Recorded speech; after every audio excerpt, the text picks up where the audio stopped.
And welcome to today's segment of The Power of Money Presents Perfect Transformation.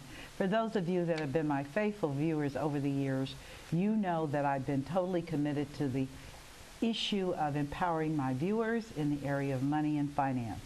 But as I crossed into my senior years, I became increasingly concerned about what I felt was a flaw in my approach to money and to success. And based upon that very real, open, honest assessment, I said it's time to make a change. And in making a change, my concern was and will always be what is in the best interest of you, my viewers. But moving forward, we want to be able to go through life with a focus that is much more holistic, much more life-giving. And again, money is powerful. It does wonderful things. But the essence of life is just so much more complicated and complex, I might add. So the formatting, if you've been watching me, you know what we're doing. We're shifting into the concept of perfect transformation. We're not talking about change. We're talking about where people are able to live complete lives in every dimension, from their physical, mental, and most importantly, their moral. So without further ado, I'm going to introduce you to my two collaborators who will be a permanent part of this reformatting. So get used to them because they're very strong personalities with lots of wisdom and information to help you. Dr. Howard, how are you today? Good morning. Good morning. And Elder Hatchett, how are you today? Wonderful. Wonderful. Good. Just for those of you, both of these gentlemen bring up a distinct perspective. I consider them the best of the best. And today, let's continue on this conversation about transformation, since we're talking about perfect transformation and what that means. If we can have the excellent. The 7 stages of transformation. We've talked about this earlier in earlier shows. And viewers, I'm going to keep revisiting this, mainly because this is foundational. It's anytime you build a house, you've got to lay a strong foundation. And so with talking about transformation and what does this mean and how does it impact on our lives, it's just important that we begin to lay that foundation. So I'm going to let you take the lead, Dr. Howard. Okay. Just by way, as we said, of review, and we're going to keep coming back to this. Oh, yes, we are going to keep coming back. Visit this until it's internalized. Right. Each one of us goes through, in some way, this series of transformations over and over again. It's not a one-time, I've learned that and I'm gone. We keep coming back to this. And the first step says simply, I hear voices. What does that mean? It essentially is saying that the influences which surround me, as a baby is looking at everything, learning, right, drinking in everything. But as adults, we also hear voices, and we come to a point where some of those voices break through the clutter that's already in our heads as adults. Then we have an awareness, a self-awareness. I'm saying, wow, Dennis is saying one thing, Michelle is saying another thing, and I'm thinking something else. So I have to decipher that I'm hearing different voices. But then once I come to self-discovery, it's where she keeps saying my shirt is white, and I thought it was green. And Dennis says my shirt is white, but I thought it was green. Is my shirt really white? I have to come to some acknowledgement of where I am in life, what my condition is. Can I interject? Yes. If just the example you gave about your shirt is white, we see it as white. And cognizant of what you've always said, which is don't give advice that's not solicited because you're asking for it. How does a person come to self-discovery independent of their friends' family assessments? There's always some voice that's going to respond to it. It's if I stood out in the street, in the middle of the street, what's going to happen? You're gonna Cars are going to start honking first, right? Right. Voices. Okay. They're going to tell me something's wrong. Okay. So there is no self-internalized thing, I know the way, it's buried deep in. No, what's buried deep in you is something else. Okay, we'll get back to that on a later show. What's buried deep in you? Okay, something else. That's something else. That's something else. There's a need for waste elimination. Yeah, waste elimination. You're full of it. You're full of it. Okay, got it. We're back. So we wait. have to, and that's a really key question you ask, because we shouldn't define ourselves by what other people do or say, but we should acknowledge what they are saying, okay? We define ourselves by a chosen set of principles that guide our lives.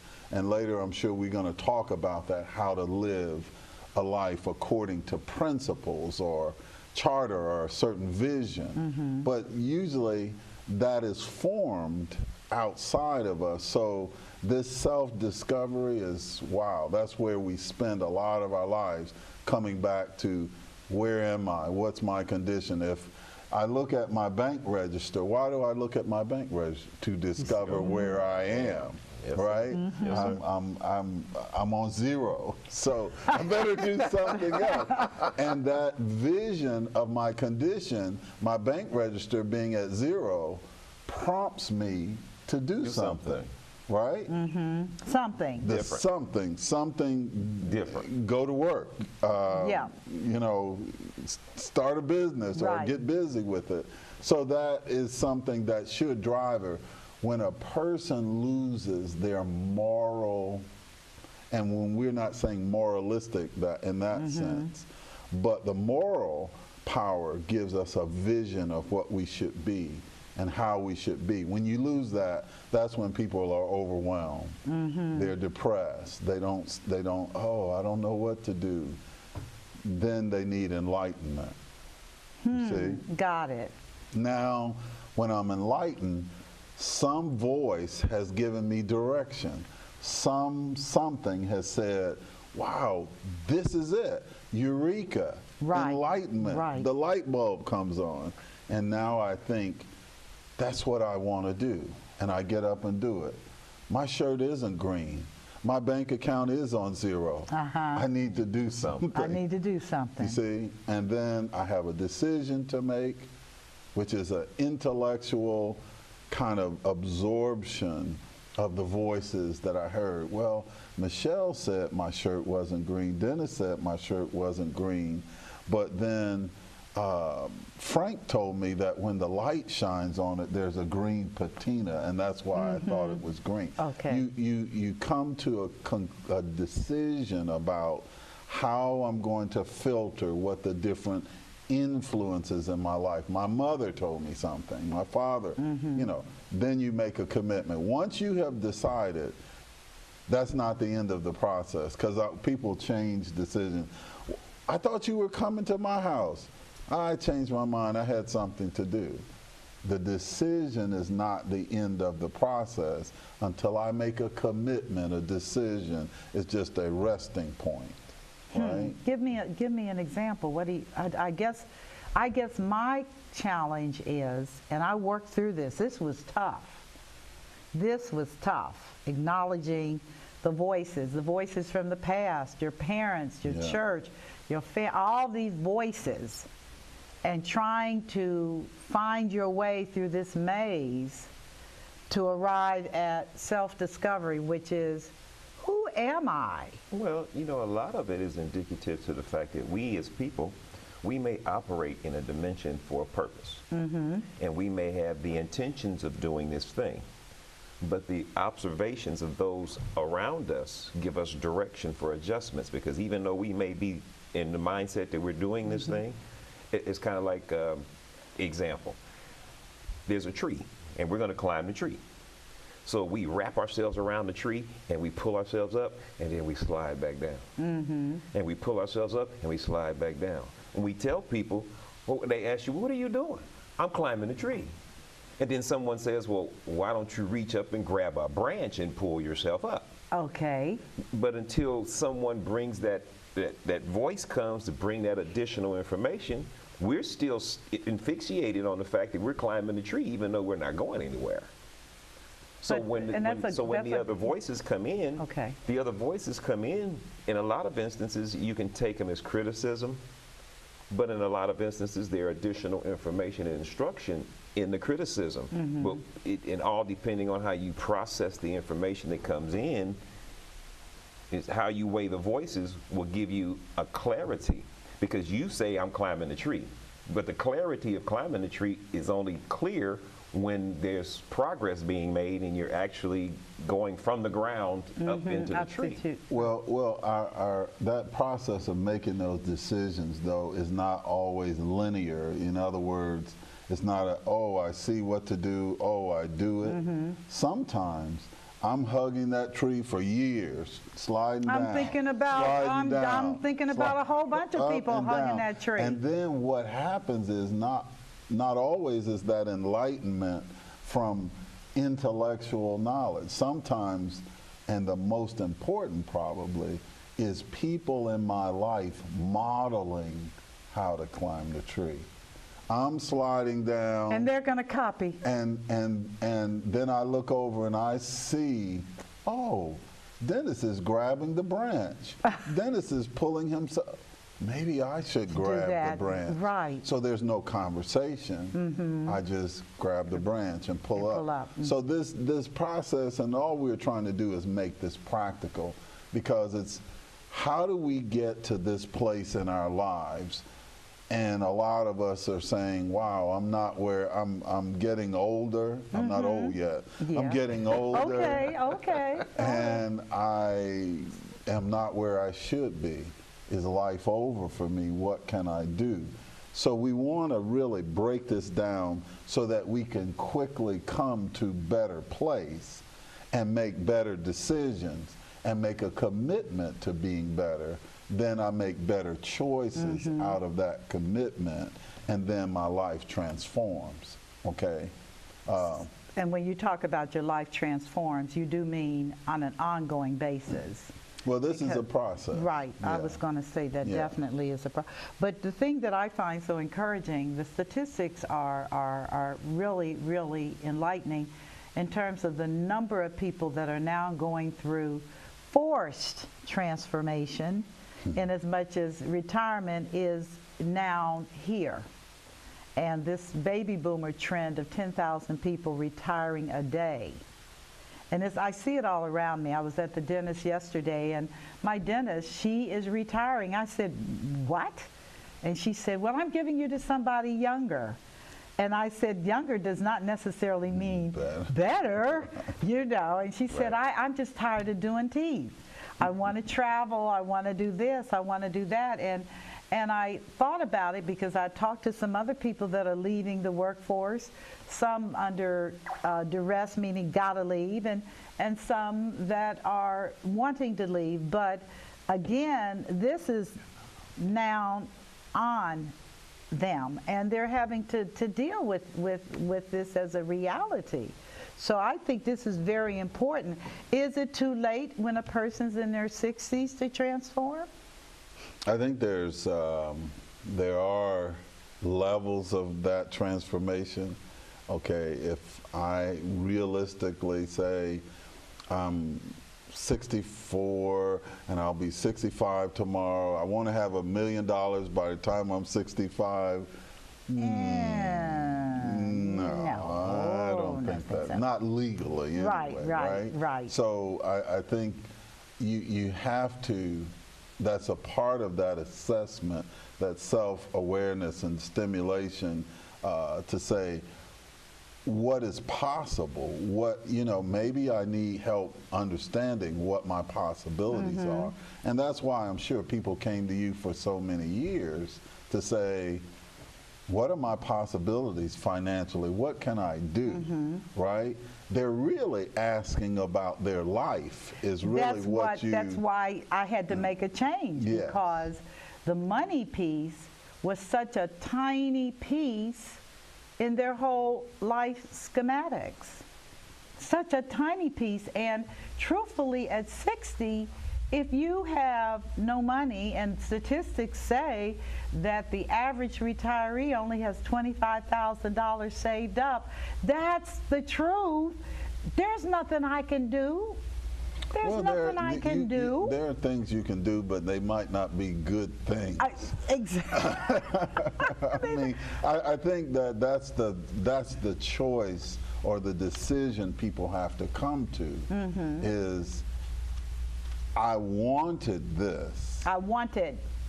But I may have to do something other than what I wanted because I did not plan, I did not make good decisions or choices. And most of the people that I dealt with, they did hear voices. They heard the bank voice, which is credit card. They heard the house voice, which is buy a house to fulfill the banker's dream. Okay. Buy a house, send your kids to college and go in debt, and ruin your retirement. All these voices that proved to be corrupting. And the choices that they made out of those voices were ruinous. Yes, detrimental. I mean, they were ruinous. Well, I think, and you can comment on this, but I think that probably a lot of people who see this show, we can all think of, wow, I could have done this better. I could be at a better place. In future shows, hopefully we can say, here's a process that you can use to get to a better place. Maybe it's not a perfect place relative to what I thought I wanted to have, where I thought I wanted to be, but it's a better place than where I am. Crashing and burning. Right. Because crisis will promote change. But will crisis provoke transformation? Only choice drives transformation. Crisis will promote a change. Okay. Right. We may not always agree or like that change, but a crisis, a life crisis, it promotes a change. If someone yells out, the house is on fire, it promotes a change. Right. Right? Right. It may burn your house down at the same time, Right. but it will promote Right. a change. Whereas if I see and am enlightened ahead of that, then I can say, look, I have time to make a choice. And I would say for most people, if they're still alive, for most people, you have time to make some adjustments on that change. On that change, Right, because change. transformation is a process. Okay. So, but the change, you start with a change. Every transformation is a change, but every change is not a transformation. Got it. Got Right. it. What are your thoughts on this? Well, you know, in a lot of instances, we come to the place of transformation because we've reached the point of crisis. And my perspective is, when do we actually take on a mindset of proactivity? Okay. And that proactivity would require us to do some kind of evaluative processing before the crisis actually struck. So when we're trying to climb the tree, and in the process of Up and sliding down, up and down, when do we take and look off to the wing and see someone else pulling up branches and pulling themselves up? So when do we make the decision that what we're doing, even though we have the intent of climbing the tree, and we're pulling ourselves up and sliding back down, when do we evaluate that and say, you know, in actuality, in my mind, I'm climbing the tree, but am I actually getting anywhere? Now that's the key thing. the process, am I getting anywhere? are my processes working for me? are the things that I'm attempting to do actually manifesting themselves in reality, or is it still a formulative directive in my mind, and I'm pursuing it? I'm pursuing it in my own steam, in my own energy, but do I understand that I may not have all the tools necessary to complete this task that I've set myself onto? Well, that's really critical to these voices we're talking about, because something has to stimulate self-awareness to Absolutely. challenge my current belief system. You know, I thought I knew how to climb a tree. My grandmother said I knew how to climb a tree. My dad climbed many trees before me, and I watched him, and he always just grabbed and, okay. But something has to say, maybe the way I'm doing it is not the right, or maybe the purpose for which I want to climb the tree is not a good purpose. Sometimes that's the crisis, is not of ability. I have made money, but I'm going every weekend to the casino and blowing the money that I have made. So maybe the challenge is not always in accomplishment. Sometimes the challenge is in purpose. Which still requires that evaluative process. It does. You know, that's very interesting when you talk about your dad.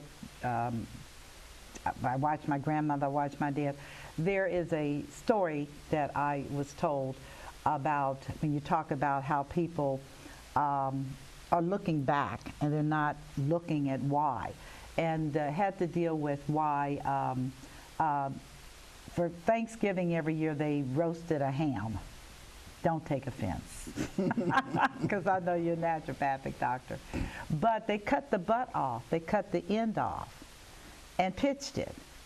And so the young lady, newly married, she had a ham and cut the end off. And the husband said, "Why do you cut that end off?" And she said, "Because that's how you cook a ham." And he said, "I'd never seen my mother cut the end off." And she said, "Well, your mother doesn't know how to do hams." And he said, "Well, no, my mother does know how to do hams. She just doesn't." Long story short, she went back to her mother and said, "Why do we cut the tail off of the ham, the little butt?" And the mother said, "Because that's how my mother did it." So then she goes back to her grandmother. "Well, why did you cut off the butt?" She said, "Well, the stove was too small. And the only way I could fit the ham in is I had to cut off the butt." And so this is why I'm saying that it's so amazing when you talk about these voices, because this girl, 2 generations later, was still cutting off a butt that was generated from her great-grandmother's inability to fit the whole ham in the stove. And then it went from, "Well, this is how I'm doing it," to her daughter saying, "Well, that's what my mom did," and then her daughter saying, "This is the way you do it. This is the way you do it. It's now law." And the husband, poor husband, saying, "I never saw anything like that." And so we just have to be mindful. Where did that come from? Where did that come from? The voice that you choose to hear. Well, I know you could take that into very well in the contemporary life, because why do young people, a lot of them, sag their pants? I have Why do they say, "Well, I need a hole here in my nose, I need a hole in my tongue, I need a hole in my eyebrow"? Where did that come from? Do you think that they analyzed, or did they just look and accept? And I think most of us get in trouble when we just see what everybody else is doing. We hear the voices, but there's no self-discovery.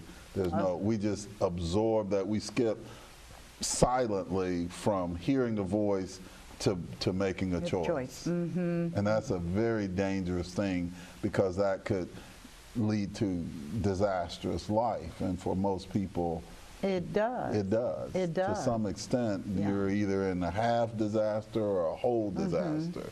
You know, I'm not sure. But we it can does, distinguish at least the from where I sit, it has given me great cause to take an observation role right now. I am truly looking at the whole issue of the voices and even down to tattoos. I remember growing up, nobody but certain types. Sailors did a anchor tattoo. Military people did not do tattoos. And yet today, I was looking at 3 guys walking down the street, 3 white guys, and I couldn't see any white. It was all tattoos, the whole thing. And I said, my God, in less than a decade, this behavior is now mainstreamed because people listen to voices, and there they are. Well, a lot of it is indicative to a loss of identity, because a lot of individuals get tattoos to create identity, and they're trying to connect with something formative and distinctive for themselves, and they want to do something. I want to do something different for myself because it helps me define who I am, and they're looking for a definition of who they are through the external forces and the external elements, as opposed to identifying who they are inwardly and letting that process of the inward acknowledgement become an outward expression. But the crazy thing is, in saying who am I, they're adopting who somebody else is. Exactly. To say, well, that's what I'm looking at. Who am I? Because who am I? Oh, you have tattoos? That's who I am. That's who I am. That's who I'm going to be. Oh, you got the tattoo, the ring, you got this? Oh, that's who I am. And see, I think that kind of, this process doesn't change, but you can move so quickly through certain stages of it that your character becomes formed by adopting what someone else says or thinks or does. And that's why biblically in what is it, 1 John 4, it says, there are many voices in the world. There are many influences. You have to learn to distinguish between those voices to say which ones I should listen to. The guy that, what if people start screwing a screw through their entire brain? Yeah. Is that what you want to do? Is that what you, well, I'm going to tell you, at the point that a person has not been able to acknowledge their condition because they haven't learned to exercise extreme care in what they're listening to and who they're listening to, then that becomes difficult. Well, that's what the evaluative process is, because the evaluative process is that filter that gives you the opportunity to distinguish whether this is going to be something beneficial or productive for me. Because in that evaluative process, we can also incorporate the wise counsel factor. So now I made a decision to go climb the tree. And my limited knowledge says to wrap myself around the tree and pull myself up. So now, but if I go over here and talk to Dr. Rick, I say, Dr. Rick, I'm over here trying to climb this tree, but I'm kind of challenged because I don't seem to be making any headway. Do you have any suggestions for me? He says, well, did you reach up and grab a branch? And he's like, oh. Bingo. But it's because of the evaluative process, we sought out wise counsel. And we got additional voices to contribute to the plan of accomplishing the goal. So let me ask you a question, and it's one that you can think about, but what typically are choices people make daily and they don't really think about them? It's now habitual. Well, I mean, that's almost a loaded question. Okay, well, I don't want you loading up. Because think about it. We are so saturated today with voices from commercials. You know, my grandmother didn't make her decisions based on what the commercial said. My great-grandmother, they didn't listen to commercials or radio or internet or whatever. Now there's 1,000 voices telling you that McDonald's is your type of place. And so almost instinctually, people say, well, I think I'm going to run up to Mickey D's and do such and such, such and such. Or I'm going to get a cup of coffee. Or I'm going to do this. We have yielded our choices to the voices we hear. Wow. which is that's deadly, you know. And I think in the process of change, that challenge to what I believe currently is critical. That's a course correction. Okay. I have to have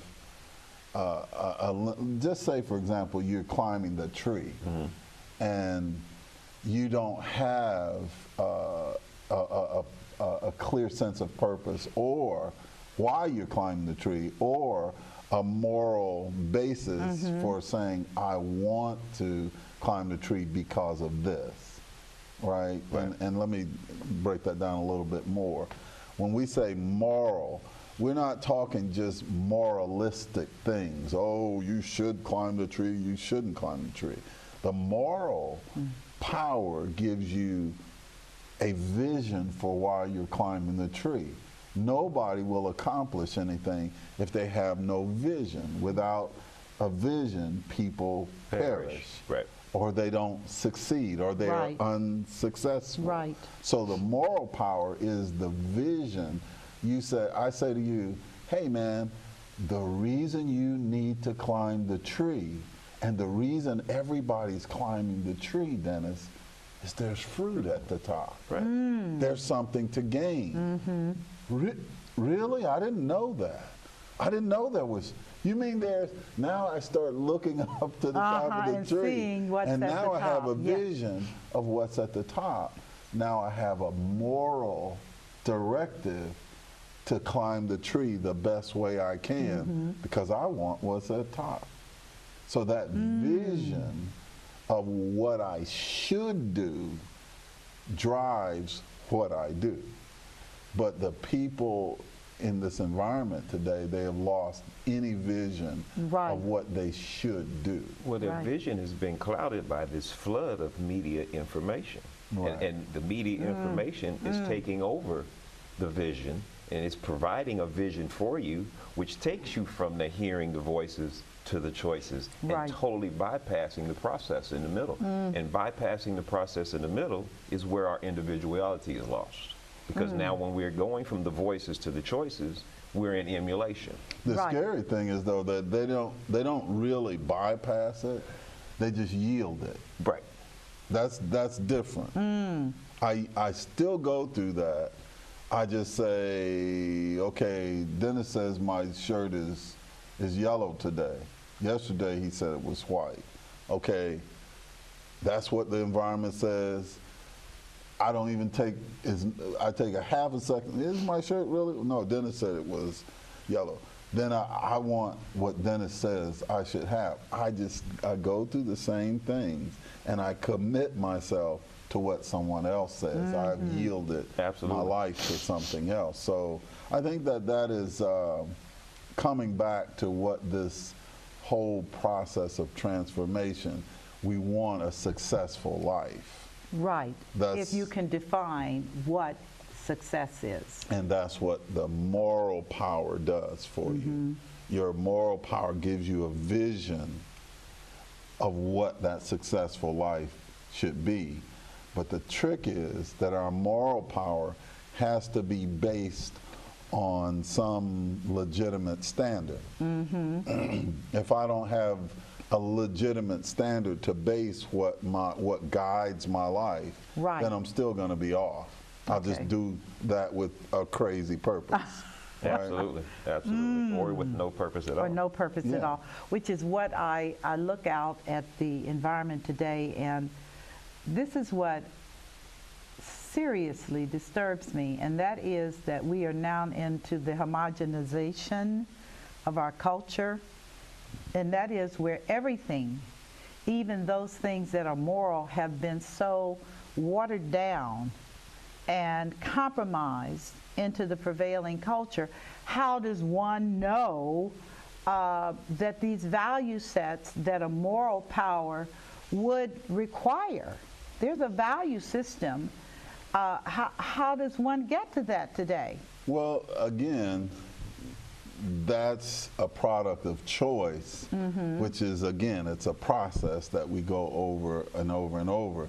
Now, it's interesting, you said we've come to homogenization, right? Where we're blending everything together. Everything's like a big tossed salad. What is the biggest pushback on that in our society? Trumpism, I'll call it. Okay. Right? Right. Where we're separating from people who are not like us. That's a reaction. Okay. And neither one is good. Right. I don't want to be blended totally into everybody else, but then knowing who I am, will that define who I am any better than homogenization? No. No. See, I mean, because you get concepts like, well, it's my people that built this country, and you did that by yourself? Really? Really? You did that with no... Without... So that's really where people start choosing standards to live by. Okay. See, some people choose the Bible. Some people choose what their grandmother chose. Some people choose atheism. Right. Which for a lot of people has become a moral choice. There's a society, and I saw a commercial with Ronald Reagan's son. Okay. It was crazy to me. Okay. But he said, we are atheists and we need you to send donations to us so that we can spread basically the gospel of atheism. Ronald Reagan's son? And he said, I'm a lifelong atheist, and this message is being brought to you by someone not afraid of burning in hell. That was the commercial. That was the commercial. Yeah. So even atheism is a moral choice. You see? Got it. Because it's the driving, guiding factor for his life. Now he makes all of his transformation based on the choice that he made, that there is no God, there is no this is what atheism, or even scientific atheism. That's moralism, moralistic atheism. Right. But the scientific says, well, the scientific proof I have is that evolution is real, there is no purpose to life, we came from apes. What will that do to a kid's mindset that says nothing matters? But that's what as we move down this road, and why I felt it was so imperative that we address this, because this provides a level of hope. I see us separating into those who are just, oh, whatever, leave me alone, I'm gonna do my thing. Nihilism, I think they called it, from just nothing matters. And you have that genre of people, then you have another genre of people that says, well, this is important to me. This is very important to me, but I'm not doing this very well. I'm not doing this very well. Church is not working for me. My marriage is failing. My children are off center. These are questions, and then everybody's praying for me to die so they can get my money. That's called wealth transfer, you know? But anyway. Well, you know, you made a very significant point when you said that things are being watered down. Yes. And this country was supposed to be built on godly principles. Right. In God we trust. It's not our currency. But in the last, 25, 30 years, they've been removing God and Christ from everything systematically throughout the system. When you remove the major focus of the system, you now just change the dynamics of the system. But there's been no directive to what the system is supposed to be directed by now, and that's why you have all these people scurrying in so many different directions trying to connect themselves with something. Because there's no mainstream goal to say this is where we go and everything derives from it.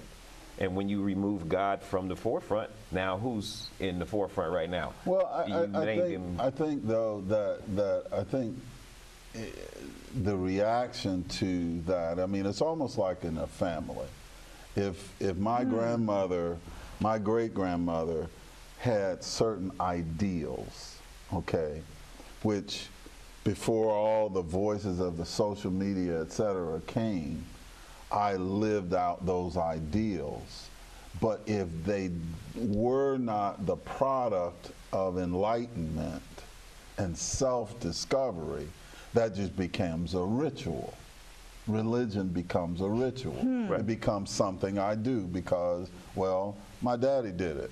Oh, and his daddy did it. Right. And it means nothing. Nothing, right. And so this process of self-discovery and enlightenment and commitment that I make based on my own decisions, that's what drives it. The people of this country did not intend that their decisions force other people to make decisions. What they intended was to say, this is a good way of living. I want to allow you to choose this good form of living. If you choose it from an enlightened point of view, then it will bring prosperity to your life. But if you choose because of ritual, then it becomes something empty. So then America is called a Christian nation, but very few of them has thought to choose that as what their way of living is. Right. So it becomes empty, Right. and they don't do that. So I don't think. But yet and still, what would provoke them to call themselves Christians? Well, only ritual? from ritual. Ritual. It's just Okay. ritual. And that's what I'm It's just what I'm tradition. referring to, that the moral compass has no north. It has no definitive point saying, okay, our Father is, and everything comes from it. Correct. Everything evolves from it. Then our beliefs, our rituals, our practices, and everything, they have a point of reference. But the point of reference has been taken away. The problem is, though, it shouldn't be up to the government to teach you what your point of reference is. Absolutely. It should be a family decision. Absolutely. That teaches you what your point of reference is. As much as I would think it's a mistake, a tragic mistake, Ronald Reagan has the right to teach his family, if that's what he wants, Absolutely. that there is no God.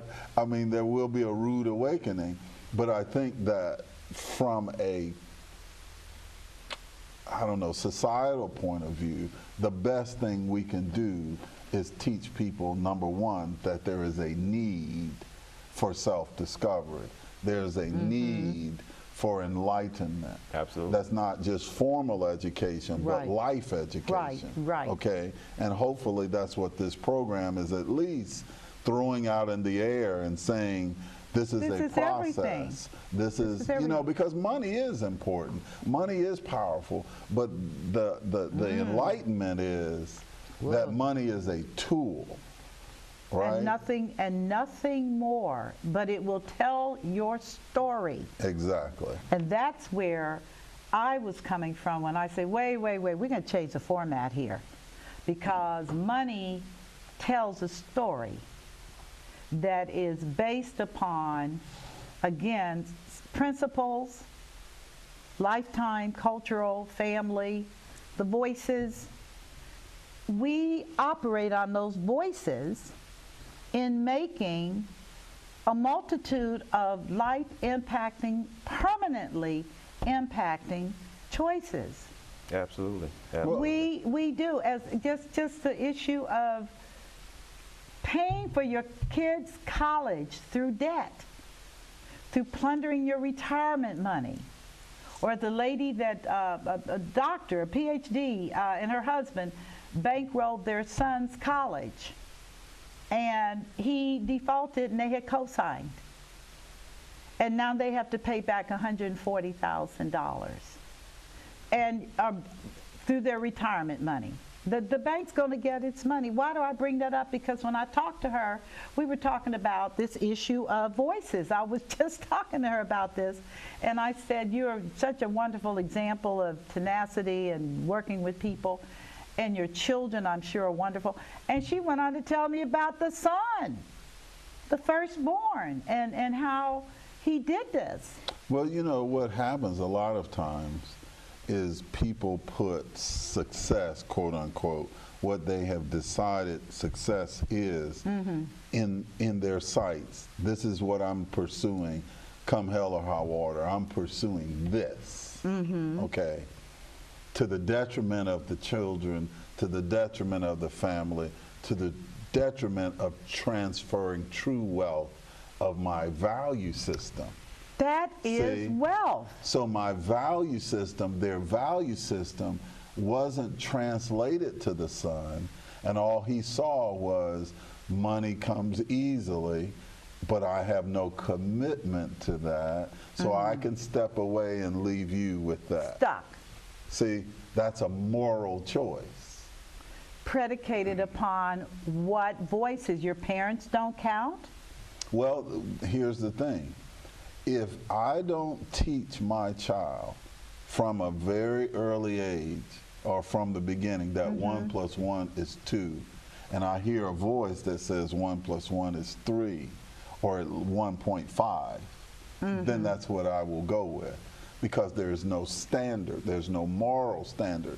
And see, we as a society have spent so long teaching people that resources is a power, that intellectualism is a power, but there's no need for the guiding force of a moral imperative, because they heard moralistic tradition. Right. No, moral brings you your vision. Moral brings you your ethics. Moral brings you your fabric of life. It says, I have a work ethic. That's a moral decision. I mean, showing up for a paycheck, showing up knowing my job is not enough if I show up a half hour late every day.